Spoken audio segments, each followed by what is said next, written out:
Definitely, government is looking at measures to ease down the current lockdown situation, which means as a dental school, we have started looking into what is it going to be looking like when we all come back. If you want to find out what we're looking at, stay tuned.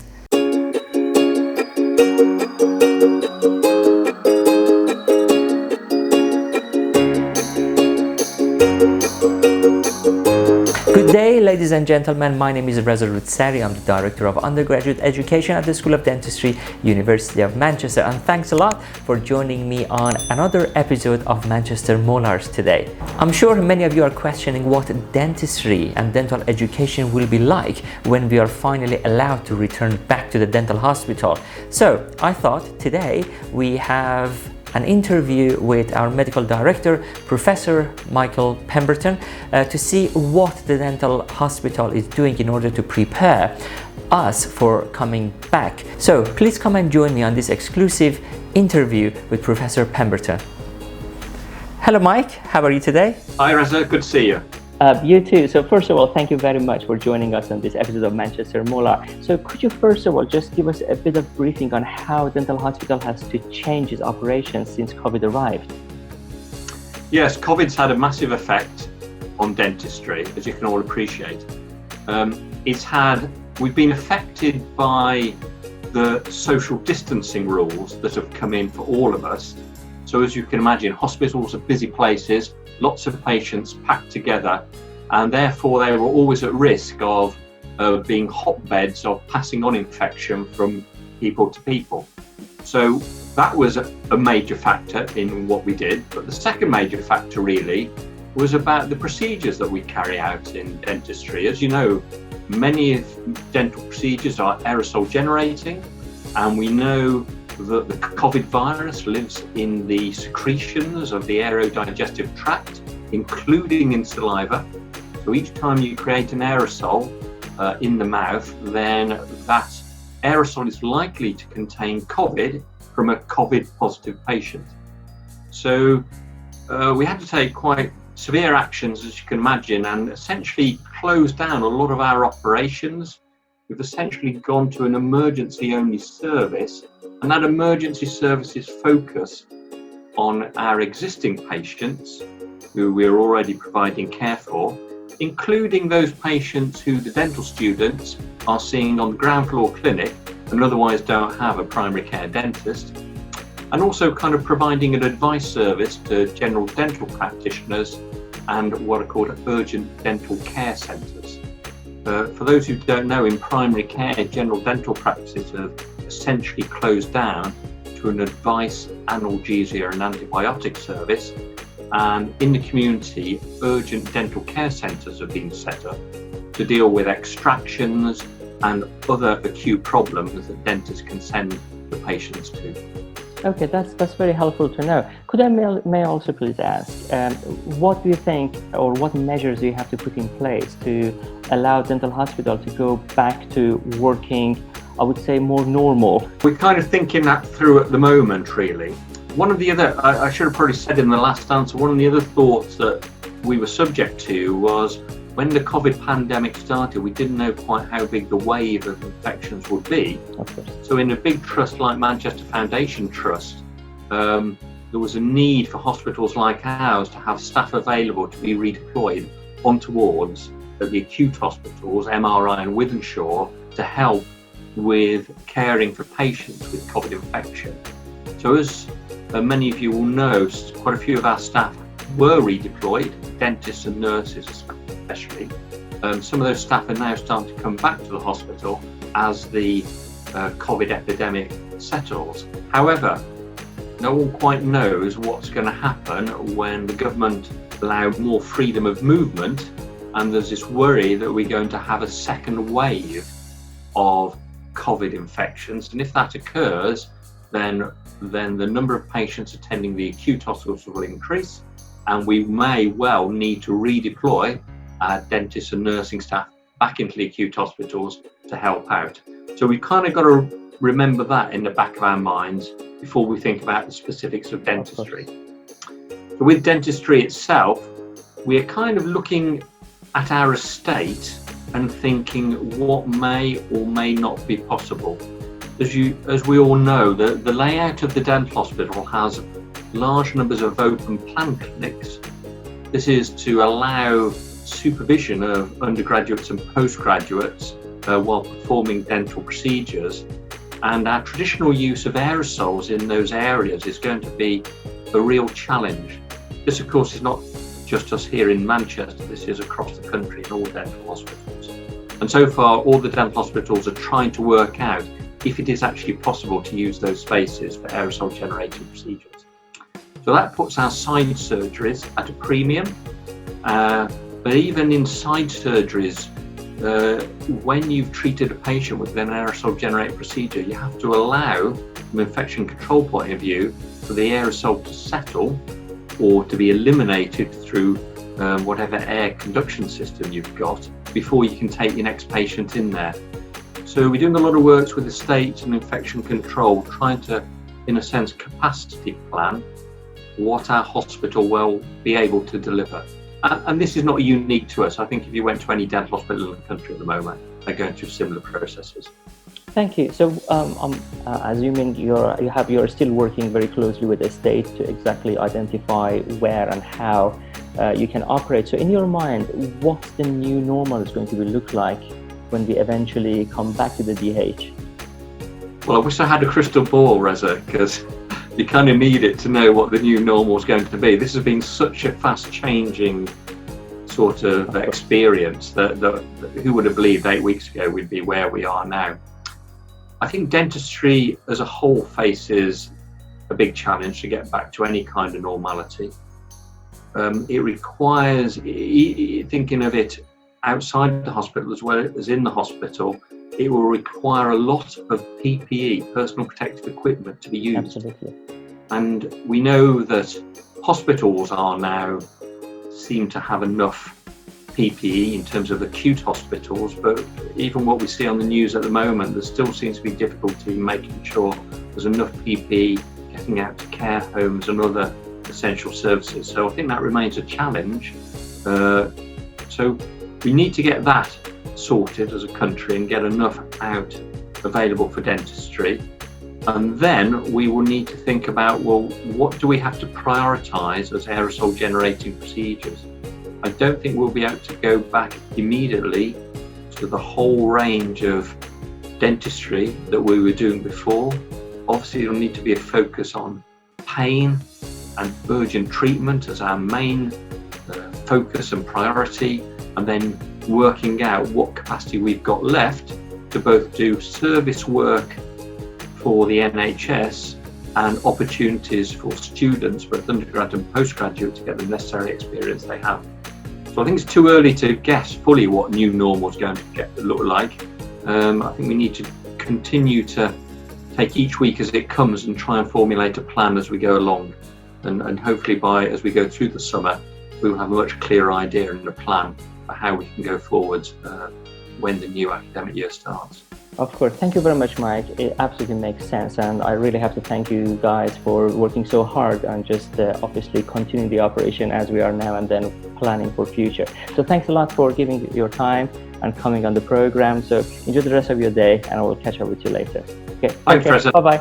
Bye-bye. I'm sure I'm not alone in this if I say during the quarantine time we had the opportunity to come across many very high quality, good educational resources which are available online. Now, did you know that the University of Manchester also provides a distant learning MSc course in Advanced Restorative Dentistry? My next two guests are Professor Hugh Devlin, Director of the MSc program in Advanced Restorative Dentistry, as well as Mr. Stephen Davis, the Unit 5 lead for this program. What is quite exciting is that this MSc program also comes with a Facebook page whereby you can go and join and enjoy lots of material which is already there. If you're a qualified colleague looking for doing a postgraduate program, or simply you're interested to find out more about the Facebook page, come and join me on this video call to Hugh and Stephen so they can tell you all about this. Hi Hugh, hi Stephen, how are you both? Oh, very well, thank you. Thank you for your call. No problem at all. So thank you a lot for agreeing to come on Manchester Molar this week. Hugh, may I start with you first, please? Could you tell us a little bit about this program? Well, sure. It's an MSc in Advanced Restorative Dentistry. It's got some innovative aspects, and we've got quite a lot of interest from current members of staff and other people in wanting to know more about it. So I guess that's the reason for your call, Reza, today? It is, that's right. Yeah. We've set up a Facebook page called Advanced Restorative Dentistry, and we've got quite a lot of inquiries. And if I just show you that on Facebook now, so that's, I must admit, that's been a new learning experience for both Stephen and myself. But it's been fun managing that aspect of Facebook and making sure that it gets over the right encouragement for postgraduate education. So let me take you through the course, the MSc Advanced Restorative Dentistry course. I think the first thing to say is it's mainly online. So people can do their normal job, and then they would study in the evening or at weekends, whenever they want. But it means that they can carry on earning a living as opposed to coming and staying for a few years here in Manchester. So that's very attractive to people with busy lives. They don't want to move house and come here, for example. That's very good. Could I just clarify? So is it a 2-year program? Is that correct? 2-year part-time course, yes.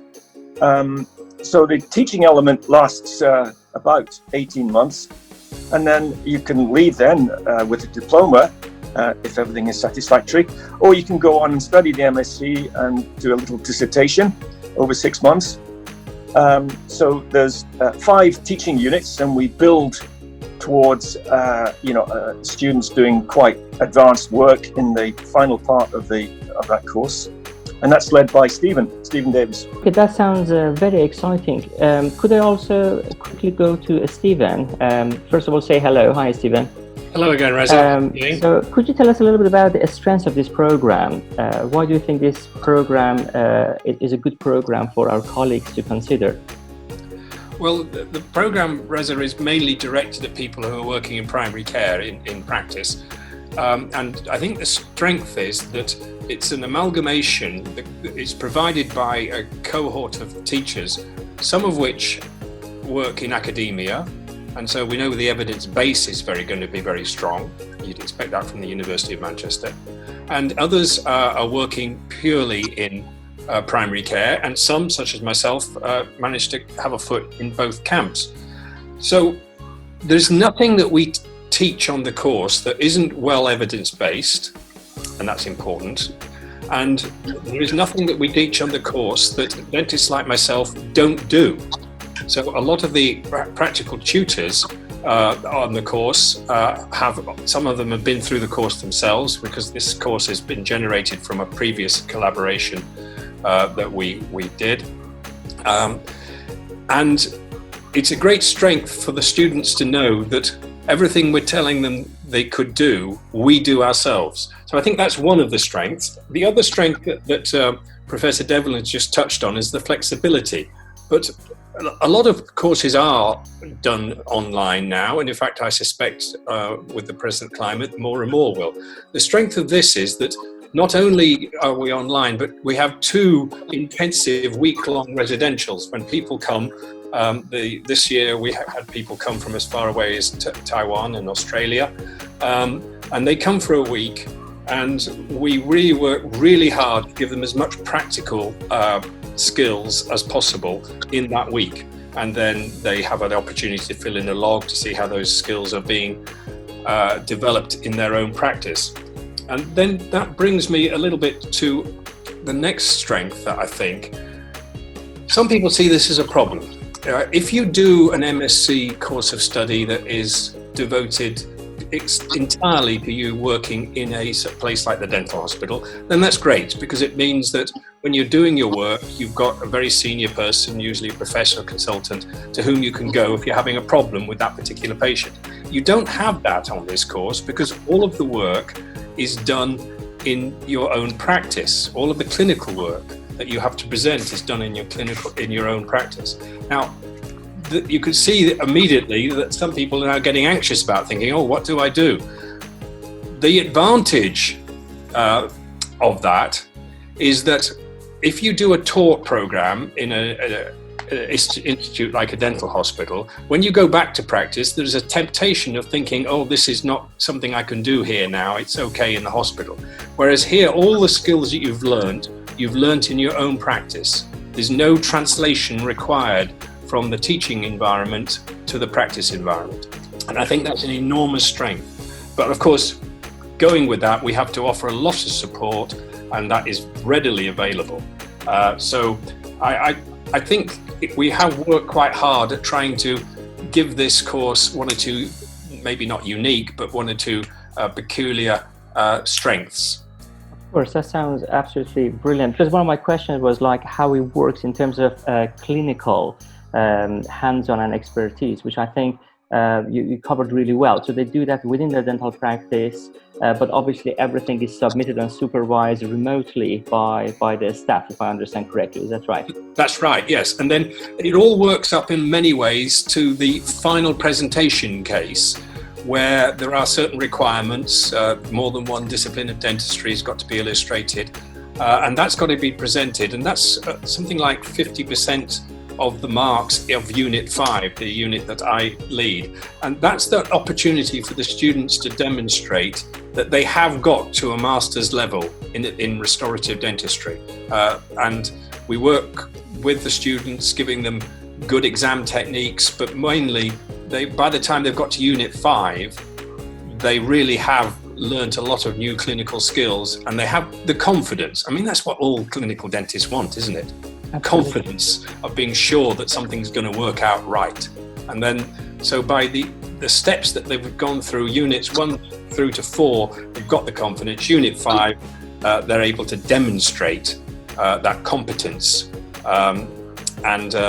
It's a very exciting course to be a teacher on, to be honest. The other thing I want to probably just touch on is something that Hugh touched on, and that's the dissertation. Not all students go onto the dissertation, but the vast majority do.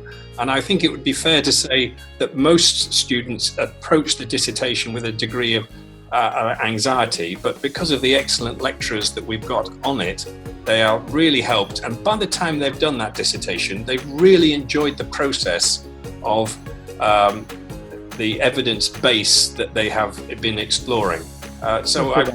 It's not necessary to do it, but it's definitely an advantage. It sounds all very exciting. Thank you. So you just touched on research and dissertation. Could I go back to Prof. Devlin for a second, please? Hugh, could you tell us a little bit about this element of the program? So what do they expect from dissertation and research, please? So that's where a student decides to investigate a topic themselves. It's not actually research that they undertake in their practice. It's much more theoretical, how they would design a study to investigate something that they wanted to in their practice. We allocate them a tutor, so they're really handheld all the way through. There's lots and lots of material on Blackboard to help them in each stage. We check in with them after they've, for example, after they've decided on a research topic, and after the literature review, and then we talk about what methods they might have, if they were to undertake this in practice, what methods they might use to investigate this problem. So to emphasize, you don't actually undertake the research, but it's more about talking about how you might investigate a particular problem that you wanted to look at in your practice.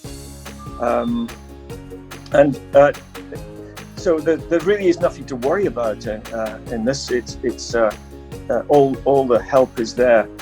That sounds very reassuring, because I know lots of my colleagues who consider doing a postgraduate program. One of the biggest worry is the dissertation, the research, and the fact that their experience in this is very limited. So it's very reassuring to know how this is organized and how they're handheld throughout. Excellent. So I think that's been very, very helpful. I have to thank you both for putting your time aside to come and join me on Manchester Molars today. Is there any other final comments you would like to add? I hope maybe I could take a minute just about the residential. And obviously we've had to have a virtual residential this year because of the COVID-19 virus. But even there, we were giving lectures. We had interactive sessions with the students, question and answers, and it was quite an enjoyable few days. When the students are able to come here to Manchester, then we try and make that as hands-on as possible. We planned a whole day to do with periodontal surgery, for example, this year. Unfortunately, we had to cancel that. But they're spending time in the clinical skills classroom, doing various preparations, and we have lots and lots of staff there to help them and give them help there. In summary, it's an exciting course. We're trying to make it even better. We're listening to student feedback, which is what we should be doing. It definitely sounds very exciting. So thank you very much both for putting time aside. See you guys both later and stay safe. Thank you. Bye-bye. Thank you very much, Reza. Goodbye now. Bye-bye. Today has been the last day of school officially for our BDS Year 5 student. That's it. 5 years of dental education comes to conclusion on a day like today. And our BDS finals students, they will now be super busy revising for their upcoming exams in the next couple of weeks. On behalf of the undergraduate program team, I would like to take this opportunity to wish you guys all the best during your exams. I have no doubt that you're gonna be absolutely amazing during the exam period. And I'm looking forward to working with you as my future dentist colleagues, hopefully in the next few months' time. So I'm sure we all treated the lockdown period slightly differently. Just wondering what your phase of quarantine have been. Ashni, show them what I mean. Choose your character.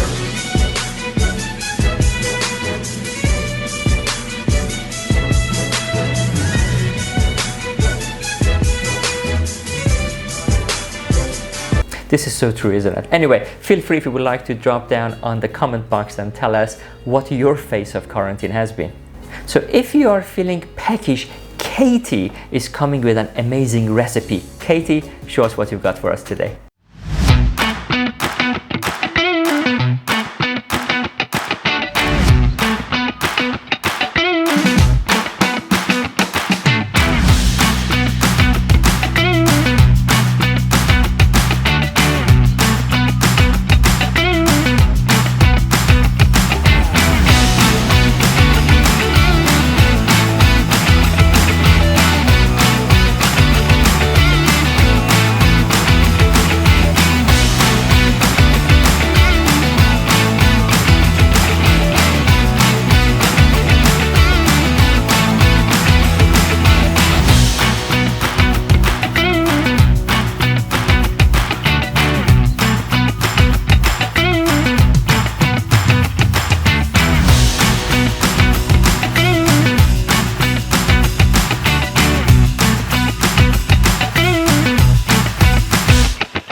You know, I'm 40 years of age now, and up to this moment I had no idea how to make origami cranes. This is no longer the case because Dania is going to show us how to do it. Dania, they're all yours.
Did you know that this week has been the Deaf Awareness Week? Now, a number of our students on the social media decided to accept the challenge to write their names in sign language.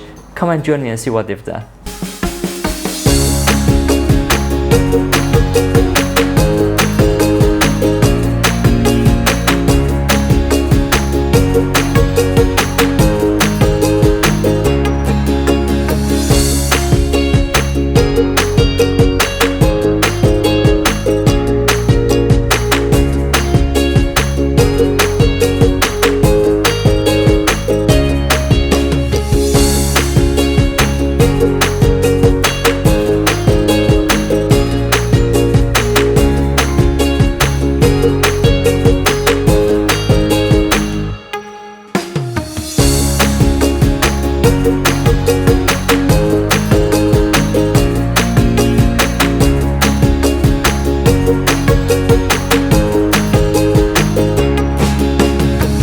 Right, so we've come to the end of this episode of Manchester Molars. Now, before I go, I'd like to leave you in the hands of Daniel, our BSc student, to mesmerize you by his absolutely amazing piano skills. So until next Thursday, I've been Reza Rutsari. You've been amazing. Daniel, they're yours.